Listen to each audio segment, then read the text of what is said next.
Anh hỡi người ta xây đắp bên nhau rồi mai người đi xa còn lại gì trong ta. Đến với anh hỡi người ta xây đắp bên nhau rồi mai người đi xa tình rồi sẽ qua. Yêu em dài lâu, yêu em đậm sâu. Người ơi người hỡi có hay hãy đến với nhau một lần người ơi, dù biết chỉ là một lần rồi thôi. Sao em vội xa, sao em vội quên, sao em vội đi. Hãy nói với nhau một lời người ơi, dù biết nói gì cũng chỉ vậy thôi. Sao đành ra đi, sao đành chia ly vội vàng. Wow. Woo. Yeah.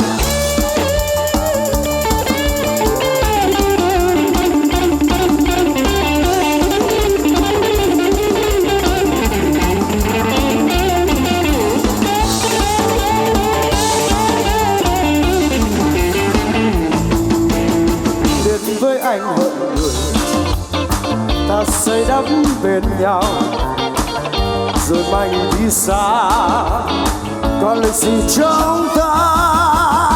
Đến với anh hỡi người ta xây đắp bên nhau rồi mai đi xa tình rồi sẽ qua.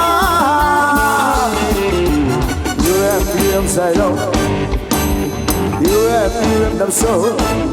Người hỡi có hay hãy đến với nhau một lần người ơi, dù biết chỉ là một lần rồi thôi. Sao em vội xa, sao em vội quên, sao em vội đi hỡi. Hãy nói với nhau một lời người ơi, dù biết nói gì cũng chỉ vậy thôi. Sao đành ra đi, sao đành chia ly vội vàng.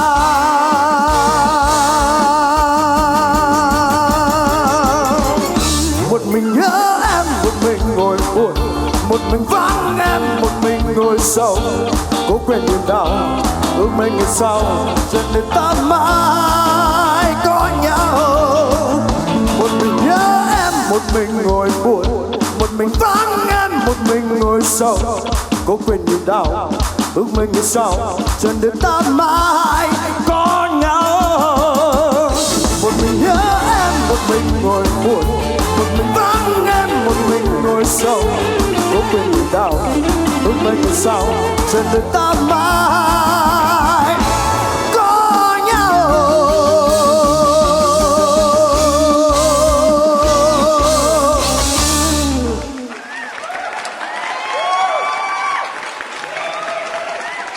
Xin mời bạn Dương Nhiều. Thank you, dancer.